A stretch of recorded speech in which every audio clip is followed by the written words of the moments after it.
and we, the West, we have the duty to listen to them and to join our efforts to help them. And Russia will be reborn only when all these nations are free and independent. This is the aim of our efforts and the duty of the free world. Thank you.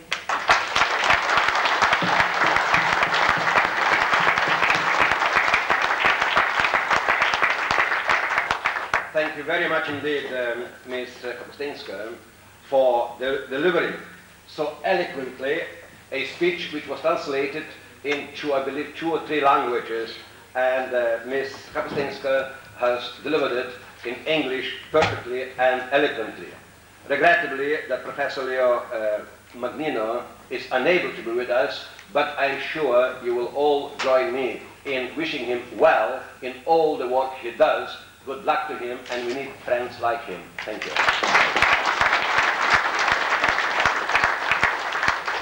And now, ladies and gentlemen, there is one more speech to be made, but not now.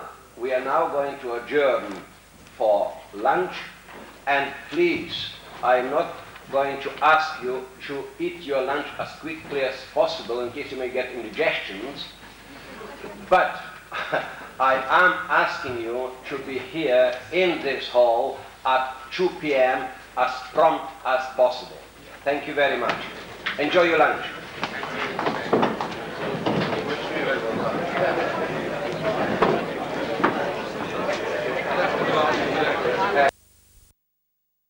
Please tell me a little bit about who you are and the organization which you represent. My name is Trương Quang Shi. I was a refugee of Vietnam. Also, now I am a co-chairman for the World Youth for Freedom, affiliated with the World Anti-Communist League. I am now the chairman of the Young Vietnamese for Freedom in overseas. And what kind of work have you been doing at the moment?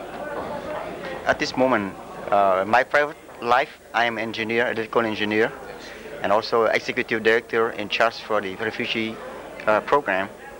Beside that, my alternate and my time spending about 60% of my lifetime to serve the country. That's mean find a way to liberate our country, also as yours. And can you tell me a little bit more about the various activities which you are involved in with this regard especially? With the activities related with the liberation of the oppressed country, I am a member of the World Youth Anti-Communist League. I am a member of the Asian Youth Anti-Communist League. I affiliate with the Young American for Freedom in the United States. The special things make me happy when I came to Europe the first time, and also in Southeast Asia the second time. I met the former Prime Minister Jaroslav Tesko and Mrs. Tesko. This really encouraged me because I still see them, even the country was invaded by the communist Russians, but they still fight for the liberation. So am I. I'm still young. I learned from both of them and their colleagues. That's the way for us, not to forget or give up any things you plan. You keep doing that, sometimes you will liberate it. Never forget that the Russian communists is not a kind of the angel. They are a devil. If you keep burning them, you will get your country sooner or later. And what are your impressions of to this УІС conference? With the ABN Conference this year, I was attending in 1982 in London too. This seems more active and more attractive to people, especially the member of parliament in UK and the United Kingdom. More of them are involved with ABN. This is a great honor for our society in common goal. We will liberate with our common cause. Surprised me because, as I heard, the most demonstration, the most support to the left wing are in England. But right now we have more people from the parliament are in our side. This is a lightning can shine for all of our liberation forces, not only us, but the whole global. We will throw them sooner or later. And I'm not an expert. Is there any point which you would like to raise, which I've not really brought up, that you would like to get across in particular? When you say you are not expert, Not an expert. to me, we are not, all of us not expert, but we learn from the past century, the past lesson. We learn from the elder leadership, the elder leaders. With me, I think that we only express or expand our hand to other oppressed country. Means, we cannot say experience, but this is open the door for all of us unite together. As the Poland, they call it solidarity. This movement, maybe we can do the better thing for our liberation.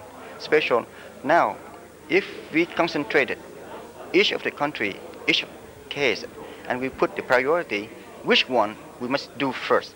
For example, now the goal in our hand now is Afghanistan. Because the Poland, we missed the time during the Poland Revolution. As a those things there, the Poland is a good time for Europe to overthrow the communists there. But the chances are fading now. I hope that with the ABN, lighting that again, and join hands together, save Poland first. Then, at the same time, we support for the Afghanistan freedom fighters. Then, go furthest far by the priority. The unity give us the strength. The unity will overthrow the whole communism system in the whole world. Okay, I think on that note we can finish. Thank you very much indeed. Thank you. Thank you. Maybe the Major. Major, can you tell us something about the present day situation in Vietnam? Anh chỉ cho tôi dễ nói anh.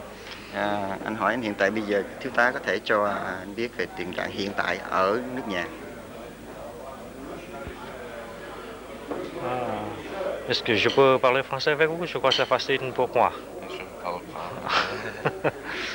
Cái này cũng khó nói quá. So I will join hand with you people. So I will do the translation because Major Thuy is our member from the World Anti-Communist and also the member of the Young Vietnamese of Freedom in charge for Europe. Besides that, Major Thuy is the assistant, the vice chairman for the Vietnam veteran in Europe. How strong is the idea for freedom in Vietnam today? Theo quan niệm anh hiểu đó thì cái sức mạnh về tự do ở Việt Nam bây giờ nó ra sao? Anh đã lại đó hiện tại về Việt Nam mình đó, thì coi như không có cái gì gọi là tự do cả. Người dân thì bị kìm kẹp hết. Hai chữ tự do đó hoàn toàn là trong nước mình không có. Về mặt cũng như tự do báo chí cũng không có, và tự do về ngôn luận cũng không có, tự do tín ngưỡng cũng không có, và nghe là nói lại tóm lại là con người không có một cái quyền gì. The freedom in Vietnam now seems powerless. Have no freedom of choice, no freedom of travel, no freedom of religious. That means totally unfreedom. I want to say that. And in what way are people resisting the regime there? Với cách thức nào, hình thức nào mà dân miền Nam chống đối lại cái chế độ đó? Thì anh cũng thấy hiện tại, tại vì với cái chế độ mà hiện thời đó thì đúng là không phải là chế độ của người dân, là chế độ rất là hà khắc. Anh trả lời nó không? As you know now, the regime now actually in Vietnam is not a regime of the people, for the people.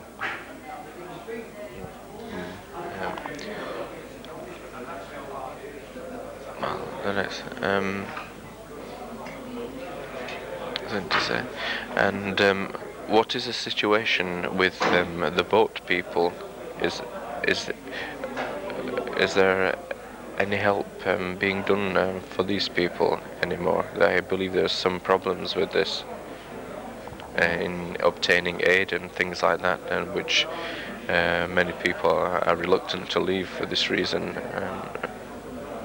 Hỏi thì cái tình trạng của những người thương nhân hiện tại bây giờ thì làm sao? Hình như anh nghe nói là không có được sự tiếp tay viện trợ gì nữa. Theo cái đó thì tại vì theo cái thời gian đó, thì bây giờ nó đã 10 năm nay rồi. Số hiện tại thuyền nhân đó nó gặp rất nhiều là cái trở ngại. Mà anh muốn hỏi là thuyền nhân tại trong nước đi ra hay là nằm trên những cái đảo tị nạn? First of all, he said that about 10 years, almost 10 years, the boat people are still existing. But we want to know about the question you asked about the actual boat people or the people that intend to be a boat people. Well, I mean, I believe there's still people in the camps in Hong Kong, you see, and very sort of bad conditions or something, and I'm told that they can't go to America or any, there's some kind of problems there. And, Anh muốn hỏi về vấn đề tình trạng hiện tại của những người tại Hồng Kông hay là mấy cái trại giam nữ mà họ không được đi Hoa Kỳ đó. Anh muốn biết cái tình trạng hiện tại đó ra làm sao. Bây giờ một số người họ đã ở trên cái đảo đó quá lâu đó, thì vấn đề tinh thần họ đã xuống rất thấp. Họ mong đợi rằng để đi một nước khác. Và đến giờ này á, thì hầu hết những cái khối tự do mà để nó bốc số người đi đó, không hiểu lý do gì mà rất là tình trạng.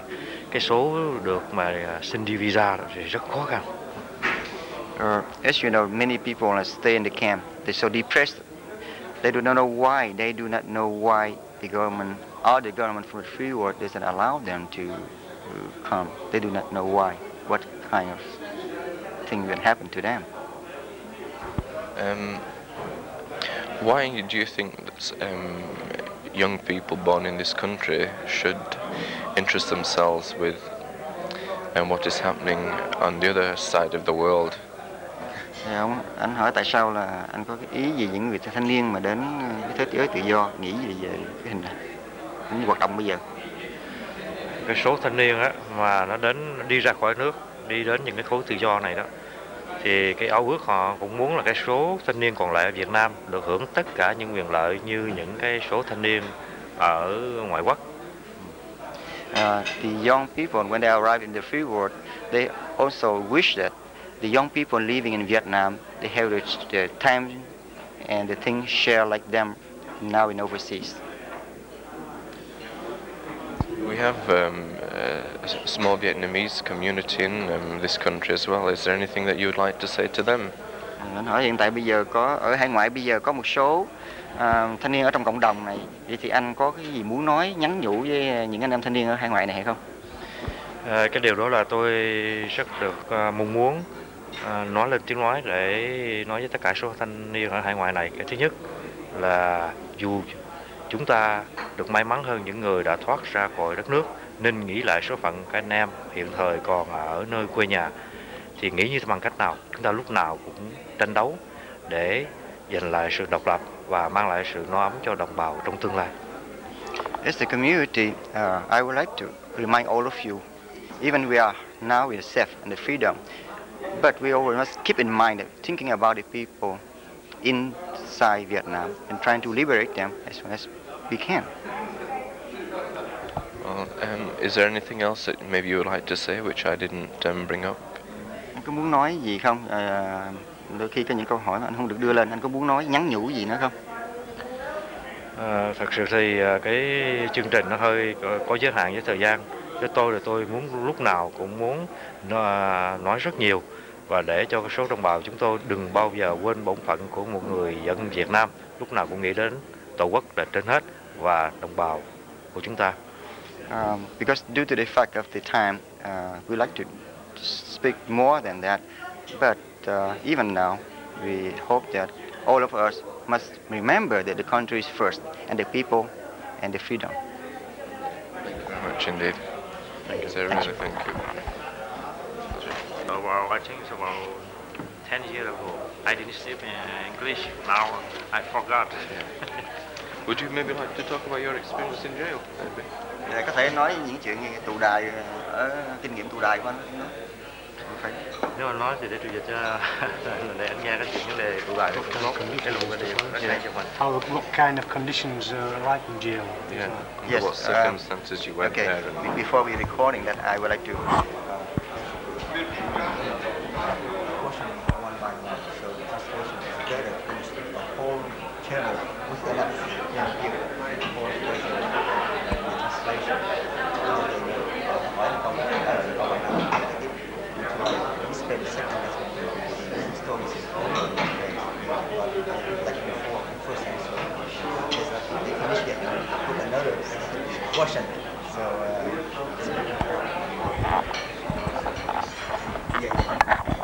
maybe you can also conduct this interview yourself. Maybe you maybe know more to ask, if you know what I mean. No. But I would just like the opportunity for you to say what you have to say, and because maybe I don't know, we can be talking about something which is not important. It's what you really would need to say. That is what's important. I think that you put a question, ask the question, I do the translation of the question. Yes. It's more effective than Yes. me, because if I'm playing the role, Yes. he and I, that's the king and I, so. Okay, you can ask him question step by step, where, when, how. Okay. And he can, Right. Bây giờ như vậy anh trả lời từng câu. Khi nào tôi đưa tay gì là. It's in my ear as well. Okay. Okay. Can you tell us under what circumstances you were imprisoned and why? Anh này muốn biết là vô tù. Thật sự cái tiếng tù đó thì không bao giờ cộng sản nó xài đến chữ tù. Really, the communists never use the word prison. Mà cái chữ cải tạo đó là một cái lối chơi chữ của cộng sản. They use the word re-education, but the re-education is a kind of slang the communists are using. Tôi cũng giải thích thêm là thế nào là chơi chữ. Vậy những người tù là phải được kêu án, còn trại học tập tức là thả hay không thả là tùy theo sự quyết định của giới thẩm quyền cộng sản. I would like to explain about how they playing the word. So the word prison. The prison means you must go into the court, sentence you, and you have the date and time when you be released. But the word education is the word's nonsense. You educate until you learn the whole thing, but and you never know. It's no end unless day for you to be released. This was a major theme in your speech yesterday. This theme of re-education. Can you expand a little bit more on this? Đề tài anh nói hôm qua về vấn đề cải tạo thì bây giờ hôm nay anh có thể anh khai triển thêm một chút xíu nữa được không? Thực sự hôm qua thì vì thời gian có hạn tôi nói rất ít. Thực sự là trong 5 năm tù ở trại tù rất nhiều vấn đề mà để nói. Frankly speaking, yesterday we have a limited time. Within the 5 years in jail, there are a lot of things to talk. What was it? What about, were there many young people in jail as well? Có nhiều những thanh niên ở tù đúng không? Tù. Sau khi chiến tranh chấm dứt, cái số tù này không hẳn dành cho những người đã phục vụ cho trong quân đội hay là cho trong giới chính quyền, mà tất cả có những người vì vấn đề tôn giáo cũng phải đi tù, những người bị thương mại cũng đi tù. Nói tóm lại là cái số thành phần nào mà cộng sản không thích thì nó cho vào tù. After the complete invasion of the communists in the South, not only for the young people, but the jail for old people. The people, when the communists feel they are in danger, for example, the priest, the teacher, or anyone who are related with the former regime. Yes. So, how did you manage to leave Vietnam? Làm cách nào mà anh thể rời khỏi Việt Nam? Đây là một dịp may mắn anh em đã tổ chức khi ở trong tù. Chúng tôi đã chuẩn bị để vượt ngục vì biết rằng không có ngày nào mà Việt Cộng nó thả hết. Nên do đó anh em chúng tôi đã chuẩn bị vào khoảng trên 6 tháng thì có may mắn đã được thành công thoát ngục. The managing, this is the plan.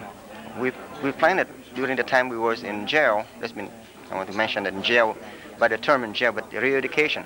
So we planned that in jail for 6 months. Luckily, we achieved our goal to escape out of their camp.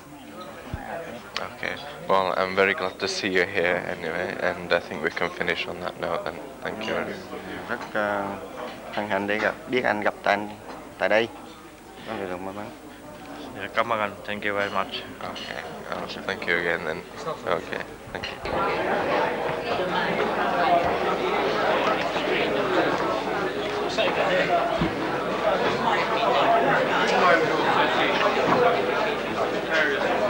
I've got a lot of stuff here.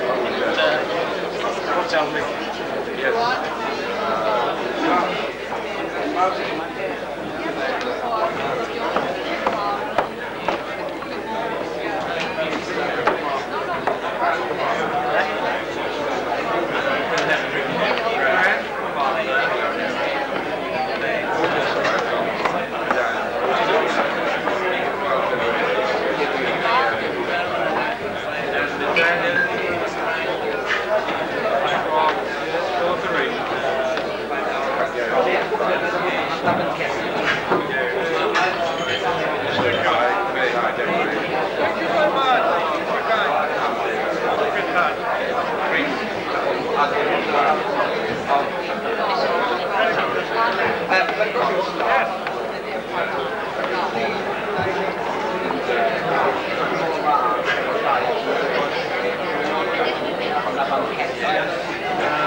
Anything else about the leader of the dedicated council?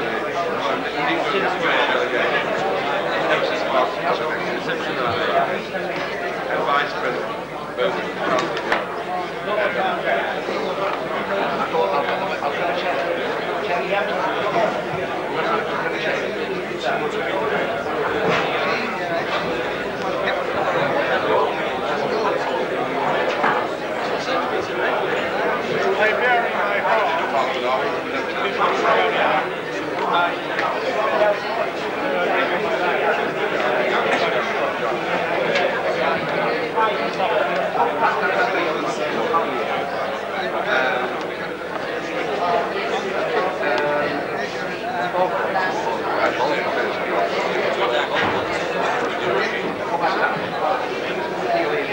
Okay, fine.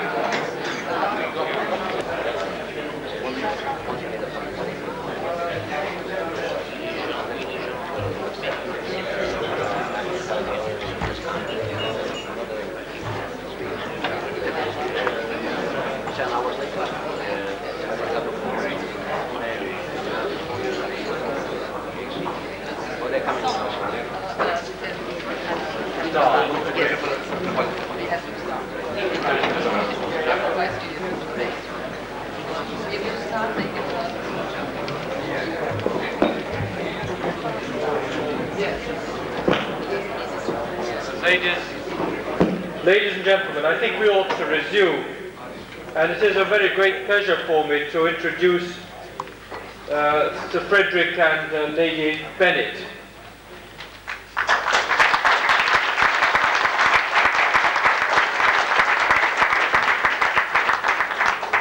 They are both great friends of our work, and of course the Right Honourable Sir Frederick Bennett MP has just been elected onto the Presidium of the European Freedom Council.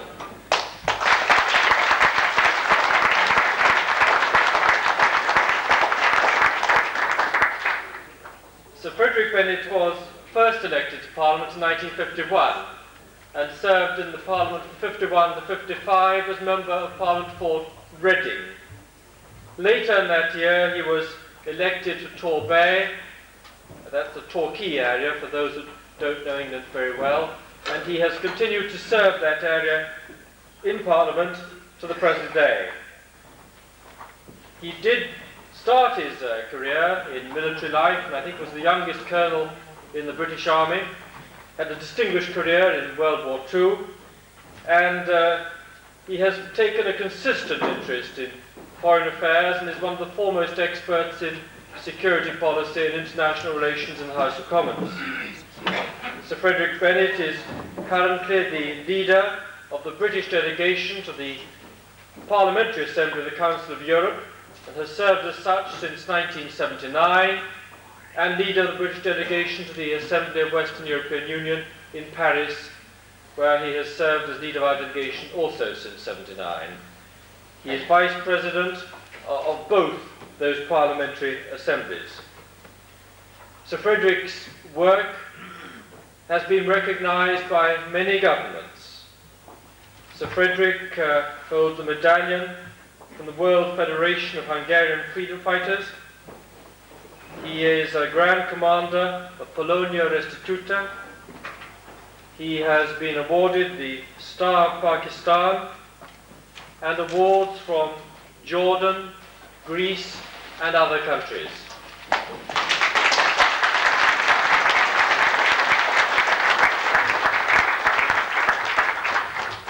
So Freddie is an active campaigner against communism, and not only does he lecture and speak in this field, but he has a number of publications in his name in that subject as well. It is a particular pleasure and honour for me to introduce Sir Frederick Bennett.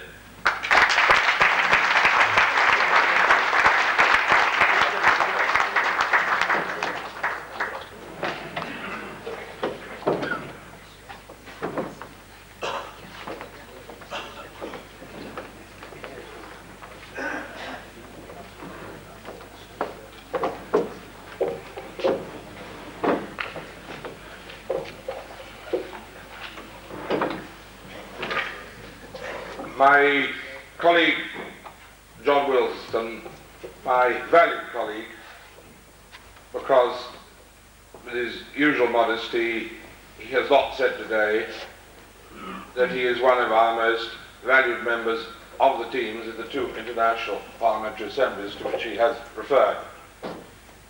And during the last 5 or 6 years I cannot remember ever having a difference with him on any subject. Indeed, yesterday in Paris, I was hopefully defending some earlier observations for which he was responsible on the regard to the wish of certain parliaments and certain governments in certain countries to weaken the Atlantic Alliance and the Western European Union Defence Assembly by trying to put a wedge between our peoples and try to build out of the meeting between Mr. Gorbachev and President Reagan something which in fact never took place at all. When we read all the verbiage, I can't see myself that they agreed on anything except that Pan Am should renew totally uneconomic flights to Moscow. And secondly, that the two gentlemen agreed to meet again next year. And even the most ardent press doesn't seem to be able to get much more out of it than that, because in fact there was no reference to Afghanistan, there was no reference to human rights in the statement, there was no reference to any slackening of Russian opinion about allowing Jewish and other minorities to leave a country which they obviously don't want to live in. There was no mention of the Americans giving up their determination to build not a Star Wars program, which is a name invented by the left to discredit it, but what I prefer to call as a defense shield for the free world as a whole. None of these came out in that resolution, and therefore today I'm not going to fall into the folly of the Italian communists who came yesterday, who said, why did we bother to have any more defense meetings because of the new situation that had been created in Geneva. And I'm still waiting anyone to tell me what it was, other than what I've described to you quite baldly today. Now, I was primarily asked to talk to you about Afghanistan because on the same day that the world leaders were meeting in Geneva, it was my task, by coincidence, to introduce a report subscribed to by no less than 20 European countries condemning what the Soviet Union was doing there, to which I will refer in a moment. I know we have at least one or two Afghan here today who can confirm what I am saying and perhaps even add to it. But we were lucky enough to get, for the first time I can remember, in an assembly like the Council of Europe, which even has communist in its midst a 100% vote in favour with not even abstentions, which we then sent on by telegram to in full to the two world leaders in Geneva. I am not expecting an acknowledgement from Mr. Gorbachev because I think he would be a little embarrassed to know that even the socialist parties of Western Europe and the liberals all voted in favour, and there were no abstentions. There were just one or two Italian and French communists who found it convenient when the vote came to leave the room in order to spend a penny so that their names should not be recorded on the list of those who had expressed their opinions. This is a tactic which John and I know pretty well by now, that they are beginning to see through the way they have been misled, but they don't like being associated with any definitive response, not even by an abstention. Indeed, just one minor recollection, many years ago I did manage to draft a report in WEU with a co-rapporteur who was an Italian communist, and one of the sentences in that report admitted that breaches of human rights were more frequent in the Soviet Union than they were in the West, which I would have thought was an understatement. But the next day that particular Italian disappeared from the delegation, and we've never seen him since. And so it was quite a triumph less than 48 hours ago to get through a resolution. I have in fact got a number of copies with me, and I'm sure there are those here who have photostat machines and get some more. But I will only read one paragraph of the resolution which we took, or two, and that reads as follows. There are many paying tributes to those that have helped in the humanitarian field, and then it says, urges all countries which voted in favour of previous resolutions of the United Nations General Assembly to give all assistance and support to the Afghan people by exercising their sovereign choice in the matter.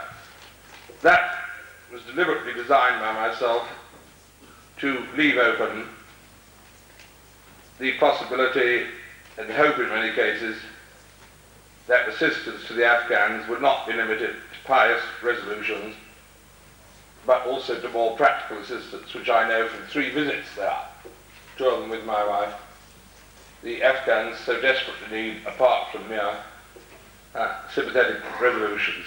And then the last paragraph, which was sent straight through to Geneva, calls on President Reagan and Mr. Gorbachev during their current talks at Geneva to show their concern for the legitimate rights of the Afghan people, and in fact, although the sentence has been left out by the Secretariat, with particular regard to their rights to peace and freedom.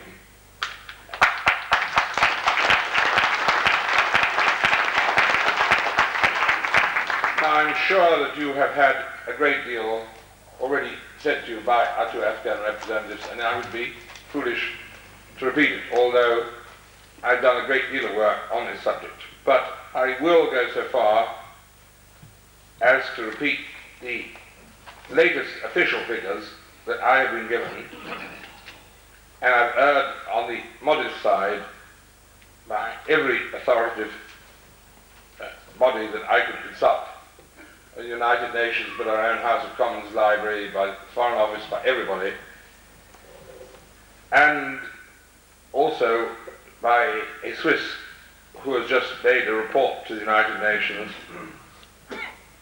Committee for in regard to human rights or breaches of human rights in Afghanistan.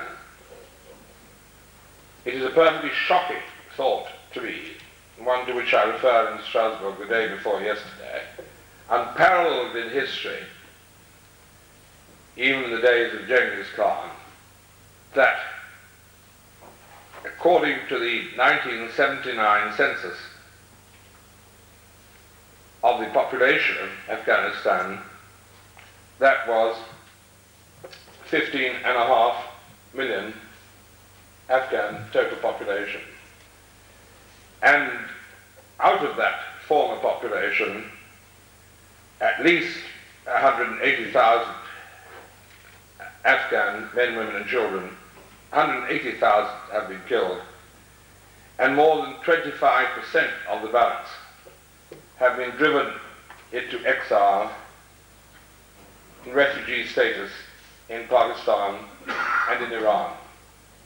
And these are official figures from the registered figures by the United Nations. That means, when we look back at refugee movements in history, I cannot think of any other example in history where more than a quarter of the total population of a country is forced into exile, and that other staggering figure of killed within a 3-year period with no prospects for the foreseeable future of ever being able to go home.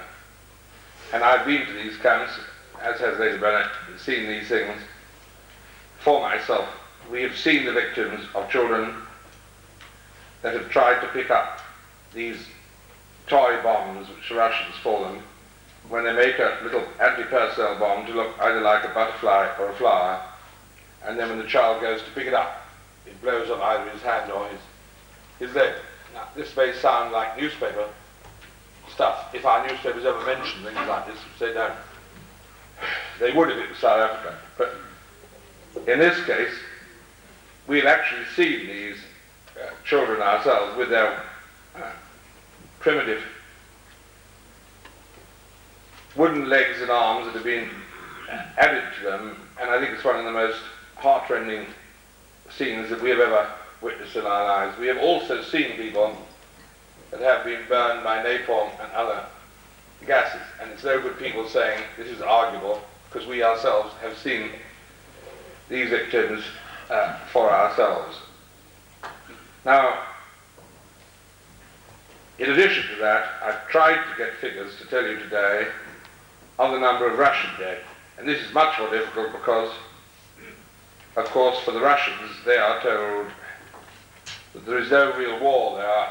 There is merely the Soviet Union doing its duty to help the government of Afghanistan fight against Canadian and American imperialism within their country. And one French communist yesterday, actually said that he was quite sure there must be some American troops fighting in Afghanistan other than the Russians, otherwise the Russians wouldn't be in fact there. But you've got your Afghan friends, and they know as well as I do that this is not in fact the case, and that if there is a country in danger there apart from Afghanistan, it is Pakistan, because they, in giving shelter to these people who have fled their country, are being daily bombed in air raids and so on, and already at least 500 innocent Pakistanis living in the border area have in fact been bombed to death.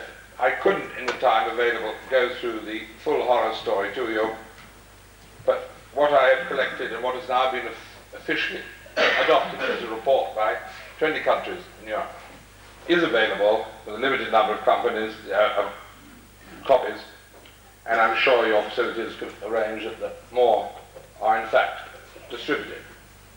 But if I may, I would now like to mention some other moves that we are making in the Council of Europe. When I joined it, as John said, 4 or 5 years ago, I found that every resolution or recommendation or debate dealt with the evils of Americans or anybody else they could find that had a conservative government, whether it was in South America or elsewhere. But it was regarded as offensive and damaging to détente to mention any cases where human rights were being betrayed by governments with Soviet communist regimes or under Soviet Russian domination. And we've had quite a big battle, but we are getting things changed. And in the next meeting in January, we have got tabled two motions. I've already got copies of one of today. One being a resolution on the right of the Baltic peoples to self-determination, which I'm glad to say has been signed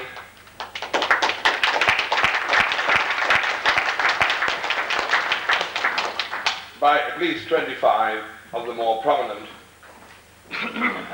members of the Council of Europe, including most Western countries and most political parties. Looking at it, I can't see any socialists among them, but certainly there are liberals and Christian Democrats and conservatives in large number, and their names are also appended here. We had quite a difficulty over this particular resolution because we were told that it did represent an interference with the internal affairs of another country, which the Council of Europe is not supposed to do. However, we were able to get our way in the end, after considerable difficulties in getting this motion adopted for debate next January or the latest April, with a very strong resolution to emerge, by pointing out that most Western countries, including, thank God, our own, has never accepted that Estonia, Latvia and Lithuania are legally part of the Soviet Union, and that it is not a question of interference with the rights of a internal nature within the Soviet Union. It is merely requesting the Soviet Union, urging the Soviet Union to allow the right of self-determination, which was guaranteed in the Charter after the end of the last war, to exercise that right to self-determination. And that, of course, would lead on to self-determination for other occupied countries, some of which I heard mentioned this morning, these regular satellites, and of course Ukraine and Georgia. Ukraine being one country that briefly enjoyed independence, only to have it cruelly destroyed on two separate occasions in the past. I'm only telling you all this because I don't want you to think that because you very rarely read in the newspapers here anything about the struggles for freedom going on within continental Europe. There are many, many thousands of those in public life on the continent from different countries and different political parties who do constantly bring up these issues. And if they don't get published in the press here as to what we are trying to do, it is not certainly for want of trying on our part. I will give you just one example, which I'm about to write in a letter to the Daily Telegraph myself, who are sometimes kind enough to print my letters. On the same day that a South African was executed for having killed a policeman 2 years ago, it was undeniable that he had, there was half a page devoted to the horrible, hideous criminality of executing this poet because of the crime that he had done. And I'm not for the moment saying whether he should or should not have been executed, because I have no knowledge of the facts. What I did notice, that in a national newspaper, half the front page contained condemnation by world leaders everywhere of the execution of this man who certainly had killed someone without any argument at all.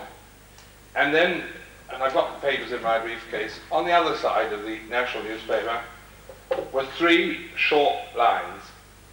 Yesterday, in the Ukraine, a citizen was sentenced to death by firing squad, and the sentence carried out because he had mixed soot with some mascara that he was making for women's eyebrows, or eyelashes, or wherever women put mascara, but in any event, this man was shot simply for adding soot and damaging or allegedly damaging the eyes of the customers who bought his product.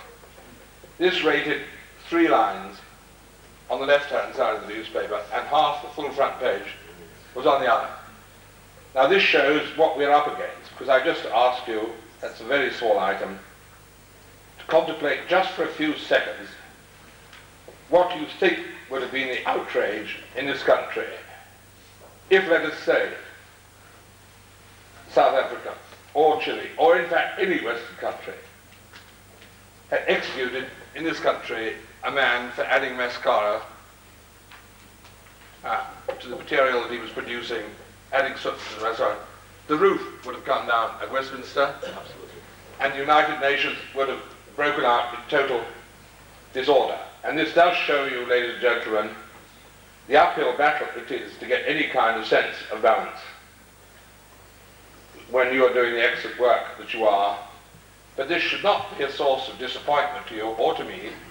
It should be a spur that we keep on trying to get a better balanced perspective than obtains today in the horrors that are going on behind the Iron Curtain. I want to close by commenting on one remark that I listened to this morning when I arrived in regard to where the real threat is. Ladies and gentlemen, we must never fall into the trap, which I'm afraid our American friends sometimes do, of thinking that it is the ideological creed of communism which we have to fear. That is not, with respect. Wherever you have a pluralistic choice offered, democracy and people can look after themselves, and one can see that throughout Europe, that wherever a free election, a genuine free pluralistic election is allowed, the communist vote since the last war continues to decline. That is not the enemy. That is one of the principal weapons that the enemy uses. The enemy is an imperialist Russia at the present time.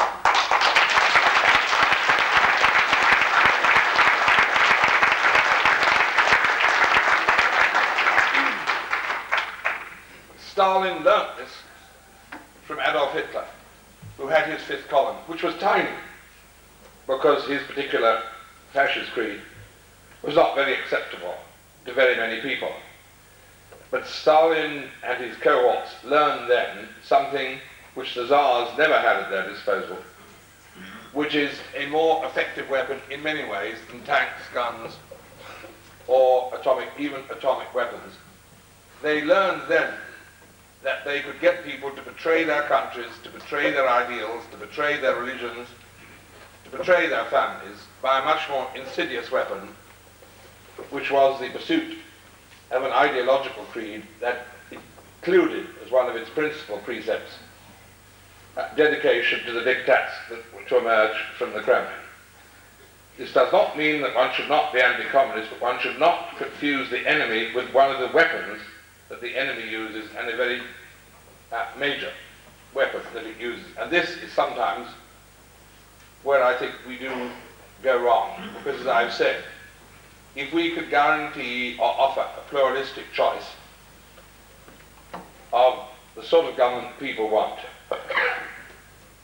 no one would ever choose and keep a communist government, because that is not what human nature itself wants. It has to be given the chance to exercise that choice, and then that weapon that I mentioned is no longer valid.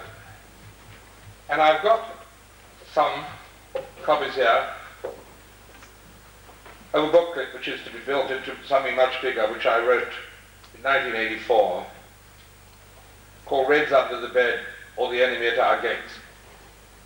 And I think my favorite pages in my own production are those of a reproduction of a political map of Europe which was written by someone long since dead called Mr. Fred Rose in 1900, long before the communists came to power in Russia. And the map shows Russia occupying all the areas to which we've all been referring here today, but it has the head of the Tsar in its midst.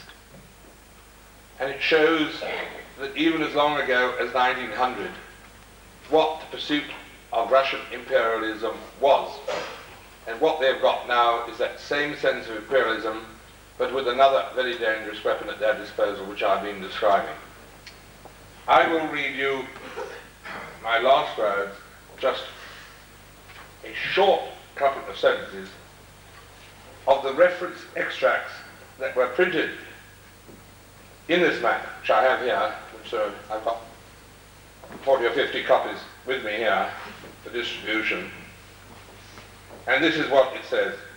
Russia, in spite of the Tsar's noble efforts to impress her with his own peaceful image, is but an octopus still. Far and wide her tentacles are reaching. Poland and Finland already know the painful process of absorption. China feels the power of her suckers, and two of her tentacles, Russia's tentacles, are invidiously creeping towards Persia and Afghanistan, while another is feeling for any point of vantage where Turkey may be once more attacked. That, ladies and gentlemen, was written and published in 1900. And I ask you to consider how it has changed, except that the danger has become that more imminent and that more terrible, because added to all the other weaponry that the present rulers of Russia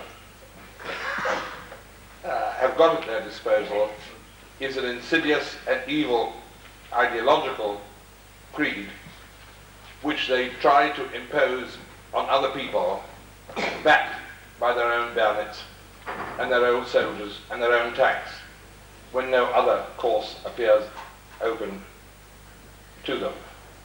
Thank you for listening to what is in effect almost a historic lecture rather than a politically fiery speech.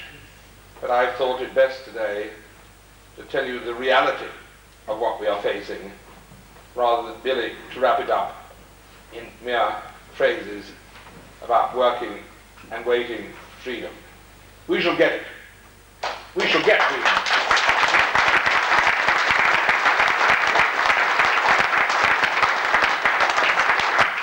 I once told a leading Russian minister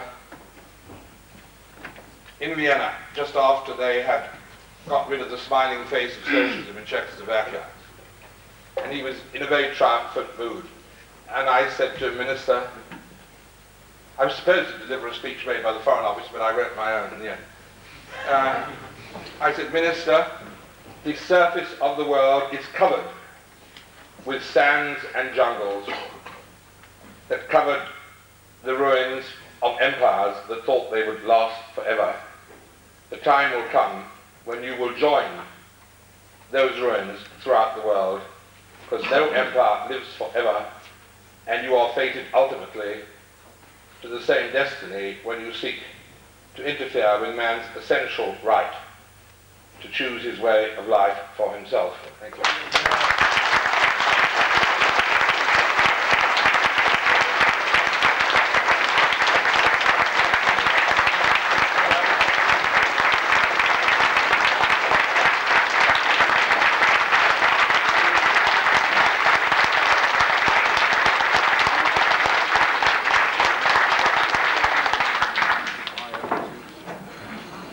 Ladies and gentlemen, that was a very moving occasion for us all, and we had a glimpse, an exciting glimpse of the breadth of Sir Freddie's experience and the depth of his commitment to our cause. We owe him a very deep debt of gratitude. I now must reluctantly hand over the chair to Stefan Teletsky. I have a constituency engagement, So again, I would like to thank Sir Freddie and Lady Bennett, but Freddie is staying for questions, I'm delighted to say, and I'm sure that will be a very exciting session too. Thank you very much.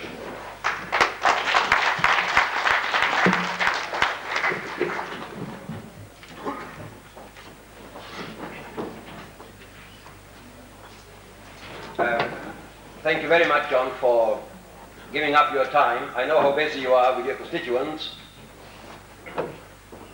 Where are you? He's gone. He didn't fall down behind the stage, did he? Anyhow, Sir Freddie very kindly consented to reply to some of the questions, and please be brief with your questions, and I would try to go throughout the hall so that I don't discriminate anybody. But I also would like perhaps to have some questions from the ladies, which would give the balance of male and female questions, because I know that we are all interested in replies that Sir Benny will provide us with. So please, first question. Gentleman there. I will be brief. I just would like to know if I understood right, Right Honourable Mr. Freddie Bennett, if the ideology of the communists is the mean of conquering the world, not actually the aim. Yes. Should I state it this, my voice is beginning to fail out of the weather in Paris. The purport of my speech was to say that Russian imperialism has been with us a long while. What the Russians have been skillful and unscrupulous enough to do is to add to their weaponry an ideology which is unacceptable to most men and women after, if necessary, even a trial period, because there is no such thing as a free Marxist state. But the difficulty is that by the time it has become a Marxist state, the opportunity for pluralist elections is over, as we know for ourselves. And therefore I simply regard the advocacy of a long since discredited creed. There is no successful Marxist government, economically, socially, politically, culturally, anywhere in the world. They are only kept there by Russian military power. And therefore what we have is a weapon. Next question, please. The lady up front here, yes, please. Frederick, you said that in Afghanistan they need a lot of help. What help can the ordinary person in the street give? The question was that the Afghanistans need help. What ordinary person and which way can ordinary person help? That was the question. I have to answer this very carefully because, although I have no doubt this is a totally secure audience, I don't think that I could rely necessarily on 100% secrecy in regard to some of the answers that I might feel tempted to otherwise to give. So I hope you will forgive me on that point for fairly obvious reasons which you will see. We do not wish to put Pakistan into danger. She's in enough danger already. We know that certain weapons, increased weapons, are now getting through to Afghanistan, but I think the less we say about that, the better. When you say the ordinary people, you and I and the others, there is an organization in London headed by a close friend and colleague of mine and a colleague of Stefan, Lord Cranbourne, and he has got an organization which does distribute assistance within certain limited fields, as well as he can. But beyond that organization, I don't think that, I'm sure you will understand why I don't think I can go any further, but if you felt even sending a pittance or to Lord Cranborne, I can assure you that money won't be wasted. I hope you will forgive me not going any further than that.